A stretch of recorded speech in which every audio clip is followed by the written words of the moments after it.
encourage les journalistes à développer un sens critique face à une information. Il n'est pas là pour gober tout ce qui lui est donné comme information de la part de la source.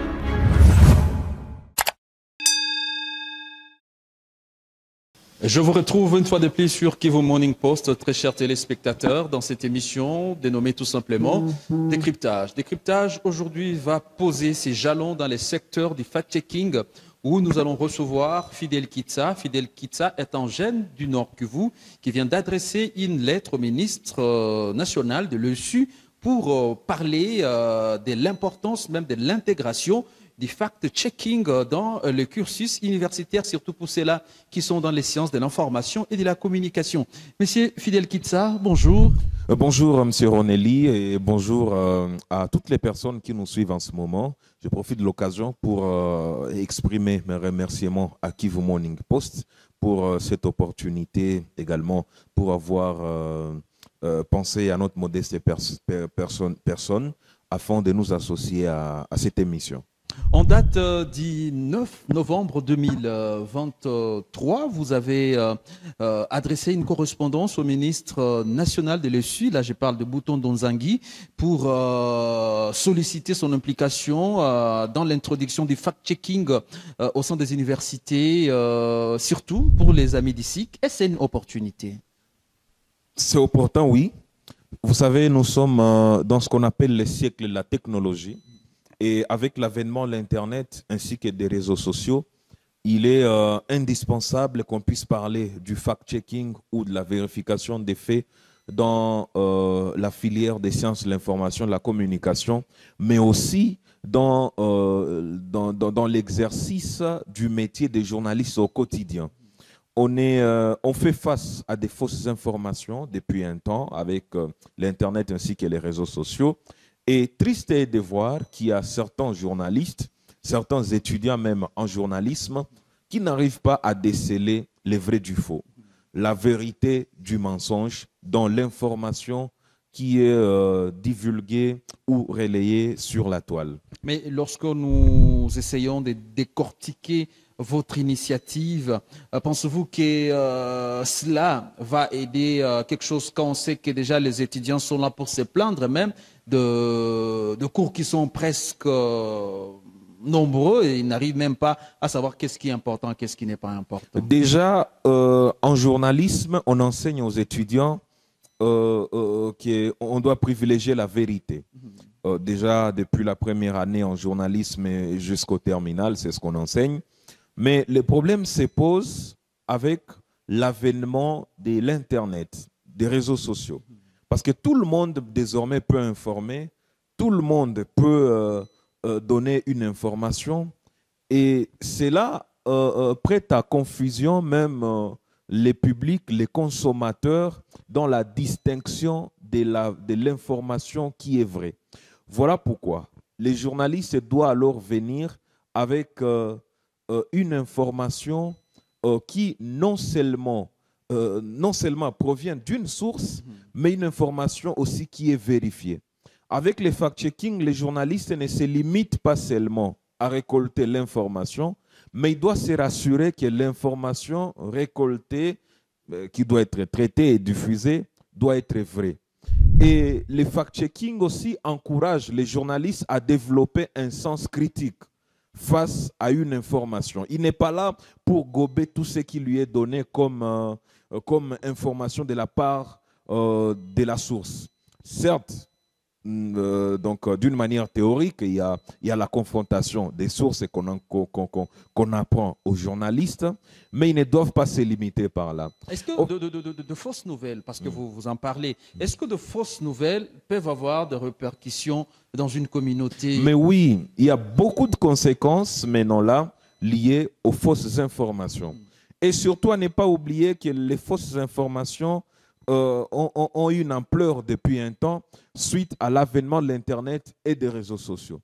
Voilà pourquoi, en tant que journaliste, il y a des outils technologiques qui ont été mis en place pour vérifier les fausses informations sur Internet. Et triste est de voir qu'il y a certains qui ne les connaissent pas. Alors, Fidel Kitsa, lorsque vous parlez de ces outils, déjà on sait que les systèmes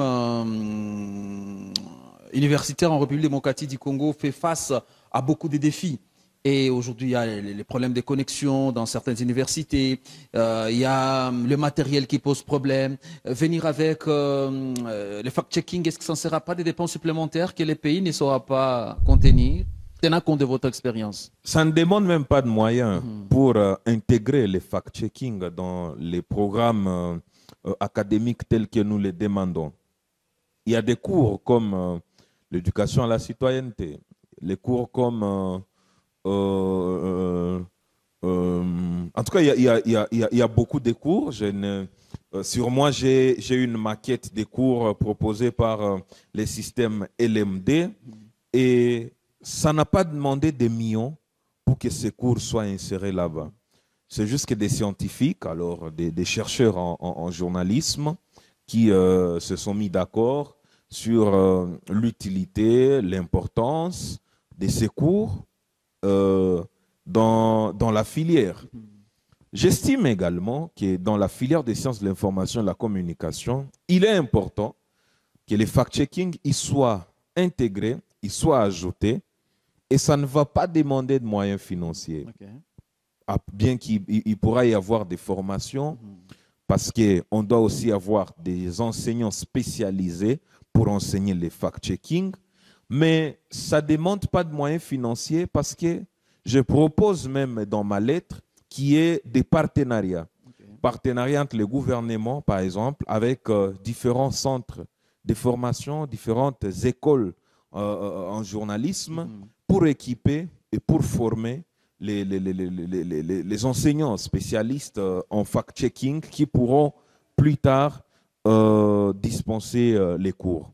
À côté de cela, on pourra organiser des conférences, des séminaires, des formations, des ateliers même avec des étudiants pour les inciter à développer un esprit critique, mais aussi partager les techniques, les astuces ainsi que les notions de vérification. Alors, revenons sur la région du Kivu, parce que Kivu Morning Post, c'est d'abord les Kivu.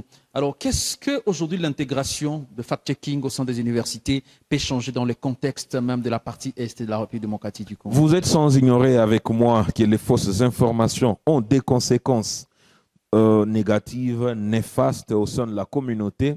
Et malheureusement, les fausses informations touchent presque tous les domaines, tous les secteurs de la vie.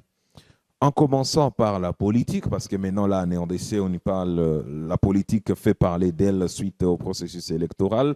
La politique, les domaines sanitaires, les domaines éducationnels, les domaines sécuritaires, les domaines... donc, tous les domaines.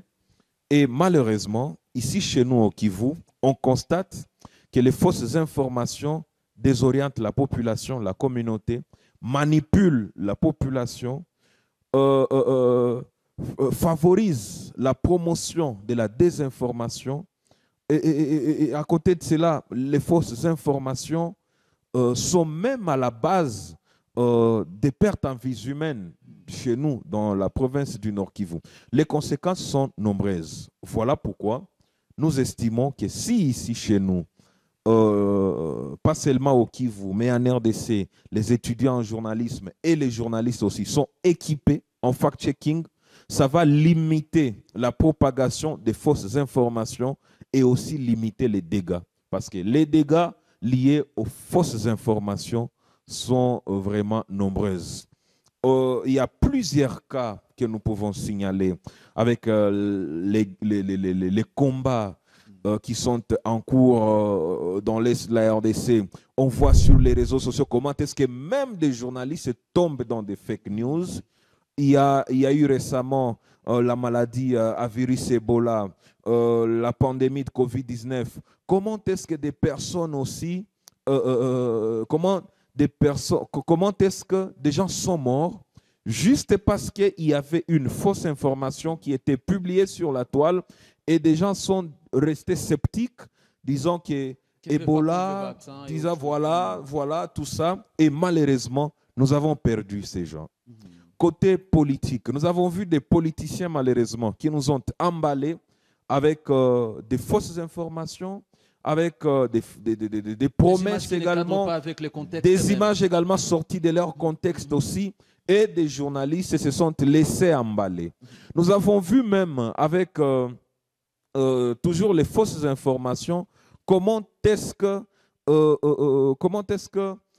les gens qui autrefois s'aimaient ont développé la haine tribale, ont développé un comportement irresponsable au sein de la communauté, au sein de la société.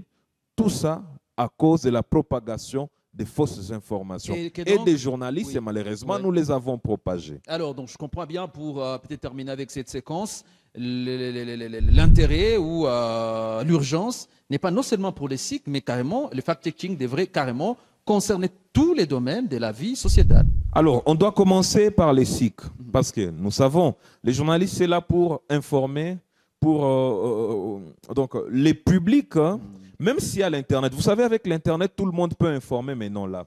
Mais le public, quand même, reconnaît cette responsabilité pour les journalistes de donner la vraie information. Même si tout le monde peut informer, quand même, on se dit, auprès du journaliste, il y a une vraie information, il y a une bonne information.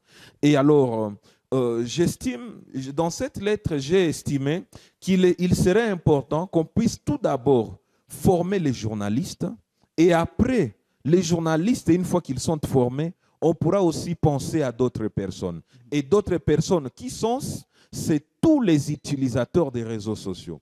Voilà pourquoi d'ici là aussi, je vais encourager, il faudrait qu'il y ait la promotion de l'éducation aux médias et à l'information. C'est tellement important. Non seulement qu'on ne forme pas les journalistes, non seulement qu'on se base sur la formation de journalistes, à côté de cela aussi, on va se baser sur la formation, sur l'éducation de tous les utilisateurs de l'Internet. Et là, vous y trouvez les juristes, les médecins, les jeunes enfants, les jeunes, les enfants, donc toute catégorie, toutes les tendances aujourd'hui, toute tendance, voilà, devrait aussi être formée. Alors, mesdames, messieurs, vous savez, la matière, elle est importante, elle est dense, mais on ne saura pas tout terminer dans ce numéro de décryptage où nous sommes revenus sur cette initiative de Fidel Kitsa, qui est chercheur en sciences de l'information et de la communication, en même temps spécialiste en fact-checking.